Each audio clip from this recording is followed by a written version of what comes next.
Hi, I'm Deborah Brennan Tagg with Brennan Financial Services. Thank you for joining us for the second quarter 2017 market report. We have a whole lot of material to cover today, and as we do, I want you to think about three main themes that will emerge. The first theme is risk on, and that means that investors are willing to take more risk in their trades these days. We'll see this across the spectrum. The second theme is international versus domestic investing, and where we see strengths and weaknesses in each. And the third theme is staying diversified. Stay diversified so that you can stay invested. Let's get started. As we review the market summary, all three themes begin to emerge. As you can see from the green arrows, we had positive numbers across the board this quarter, and they were positive in most areas by a significant amount more than what their average return is. So if you look at the green numbers, look at the US stock market, the green arrow, the number above that says 3.02%. If you look directly below that, you'll see that the average quarterly return is 1.9%. And we see that sort of a trend go across US stock market, international developed stocks, and emerging market stocks. Global real estate did not meet its average expectation, but even the US bond market beat its average expectation. You would think in a time like this, with the stock market being all the rage and everything that everybody seems to be talking about, that maybe the US bond market would be lagging behind what we would normally expect of it. But even the US bond market turned in a respectable return of 1.45%. We also see the dynamic between US and international giving us some interesting numbers here. Again, all that we hear about, it seems, is the US stock market and what the Dow is doing and reaching new heights. But if you look at the international developed stock returns of 5.63%, that is well above the average quarterly return that we've seen. And we see the same with the emerging market stocks. So risk on and international stocks faring better than US stocks. And again, diversification is key.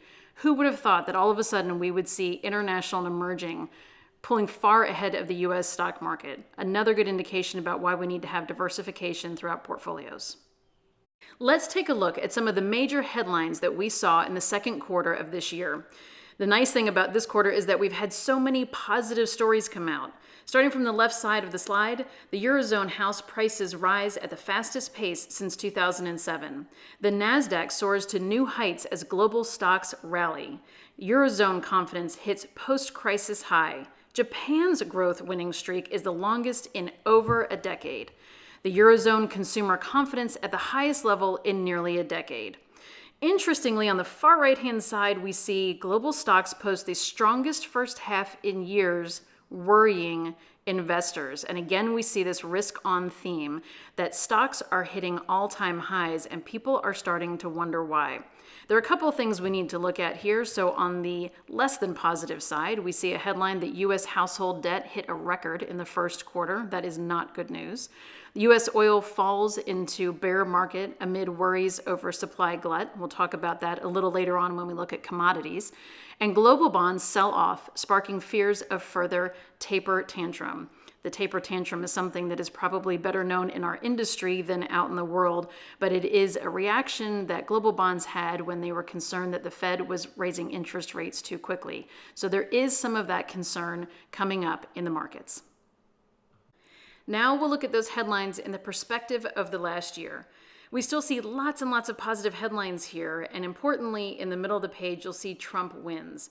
Coincidentally, around the same time that Trump was winning, there were some great things that were happening in other developed countries around the world, including Japan and Europe. So we see this global uplift in stock market returns. So the chart that you see here is a world stock market performance. This is not just the US. But we see a recurring theme, and it's all about confidence. We see consumer confidence hits its highest level since 2001, US consumer confidence reaches the highest level since 2000, and Eurozone confidence hits post-crisis high. Importantly, if we look again on the right-hand side, we'll see global stocks post the strongest first half in years, worrying investors. So what's happening here is that we see that consumers are confident around the world, but stock markets can only be sustained by earnings. So we have to see that there is proof that these companies, with their stock markets rising, can follow through with earnings.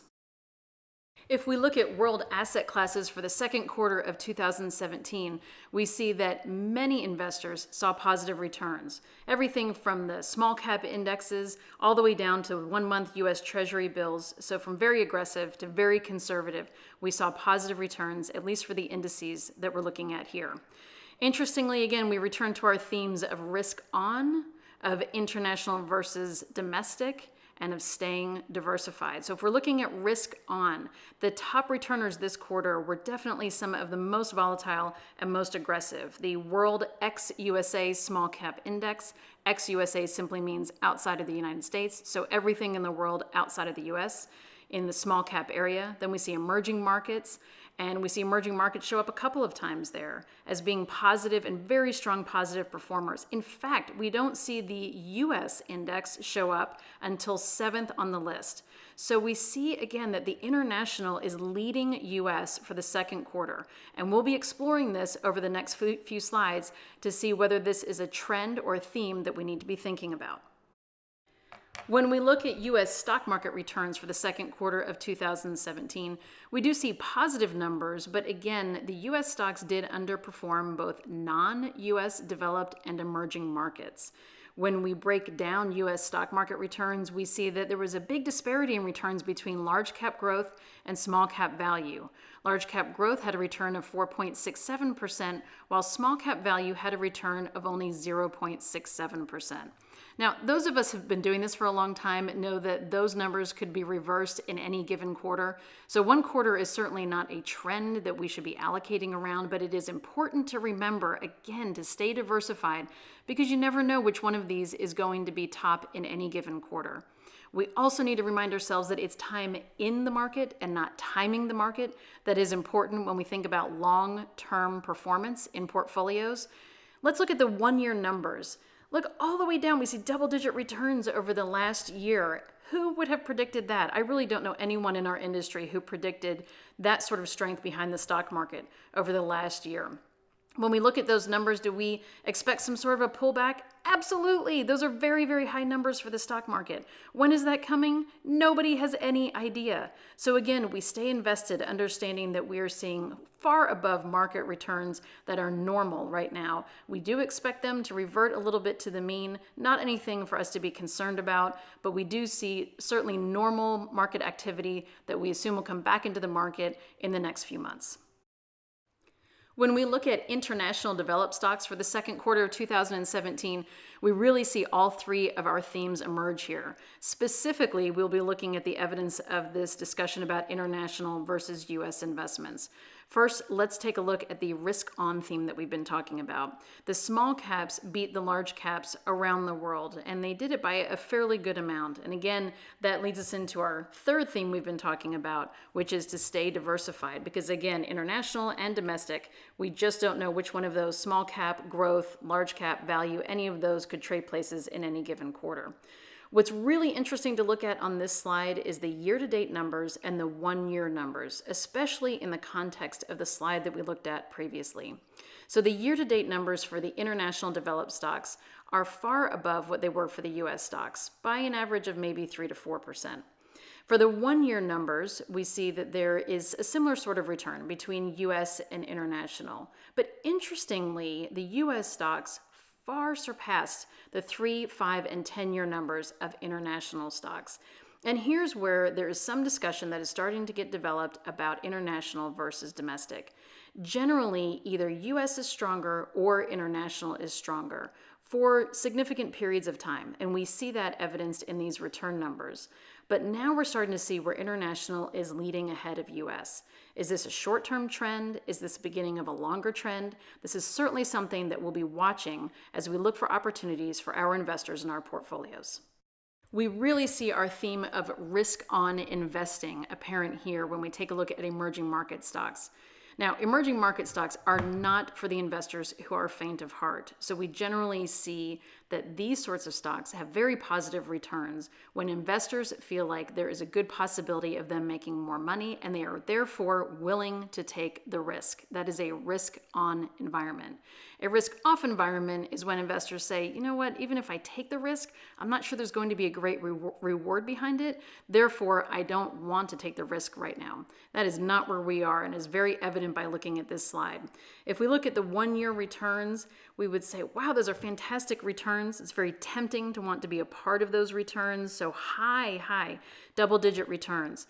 But we can only be investors in emerging markets if we can also tolerate the risk and the volatility of this asset class. Look at years 3, 5, and 10, which are nowhere near the one-year returns. And again, we have to wonder, is this a short-term trade where we've had some really nice positive returns for a short period of time? Or is this something that can last for 3, 5, or 10 years, which is really what a great long-term portfolio is built on? As we look at how other countries' currencies performed against the US dollar, we see that many of them actually gained ground this quarter. Sometimes when this happens, we have some investors who will ask us, is this a good thing for America? Because we always like to have a strong dollar. Well, we've had an incredibly strong dollar over the past few years. And so this should not be any sort of a concern that the US dollar is losing a little bit of ground because we still have a strong dollar. In addition, it could actually be an explanation as to why the stock market is up so much over the past year.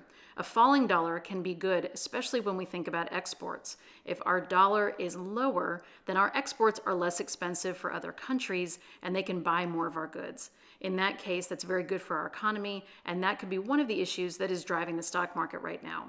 So while we do see that other currencies have gained ground against the US dollar, it's not a concern. Real estate investment trusts, more commonly known as REITs, have not had the greatest year. The last year posted negative returns, but year to date we're showing positive returns for both US REITs and global REITs. Over the 3, 5, and 10-year periods, US REITs have fared better than global REITs and have been a solid asset class in diversified portfolios. When we look at the return numbers for commodities across the board, whether we're talking about year-to-date, 1 year, 3 year, 5 years, 10 years, it is hard to see a compelling reason to add those to portfolios. We have never concentrated in commodities, and there's good reason behind it. We see fairly substantial negative returns across the entire 10-year spectrum, and we don't see any of this changing in the near future, so we don't plan to add this to our portfolios anytime that we can foresee. Importantly, we do always watch WTI crude oil, which is West Texas crude oil. In Texas, we obviously care a lot about oil because there are many economic factors that are based on the production of oil, and there are lots of jobs that are based in the oil industry. So we are eagerly looking for that to turn around, but there's not an indication of when that will get back on track at this point in time. I don't know how many people would say that bonds are interesting, but we certainly do. We watch the fixed income or the bond market very closely, and it's really interesting if you look at the year-to-date numbers and the one-year numbers. So if we look over the one-year numbers, the very strong outperformer there is the high yield index, which is the riskier end of the spectrum for bonds, and so we would consider that the risk-on trade. If we look at the year-to-date numbers, which are the returns that have happened so far in 2017, the winner there is the U.S. government bond index, which is the more conservative end of the spectrum for bonds. And so that is not a risk-on trade at all. Importantly, again, our diversification theme shows up. So if we tried to time which place we should be in the bond market, we would have been very, very aggressive last year and very, very conservative this year. We take a different approach and we stay diversified, following trends that we see for various factors that are going to influence the bond market over the next 1, 3, and 5 years. As we look at the impact of diversification on portfolios and the performance of those portfolios, both short and long term, this is really the point where the entire investment discussion turns to you, the investor. We talk about this all the time. It is so important for investors to stay diversified according to their risk tolerance and their investment return expectations. So if we look at the chart where it shows us the short and long-term return numbers, we'll see that across the board, the 100% stock portfolios are going to beat all of the other types of portfolios in all of those time periods. However, if we then look on the right-hand side at the mountain chart, we're going to remind ourselves that in 2008, those 100% stock portfolios had a massive reset in value. And only if you can stay in during a time like that and stay invested, can you then reap the rewards of the following years that have once again brought us back to a place where the 100% stock portfolios have surpassed the other portfolios with respect to performance. It is so important for investors to be able to remain invested long-term if they have long-term investment goals.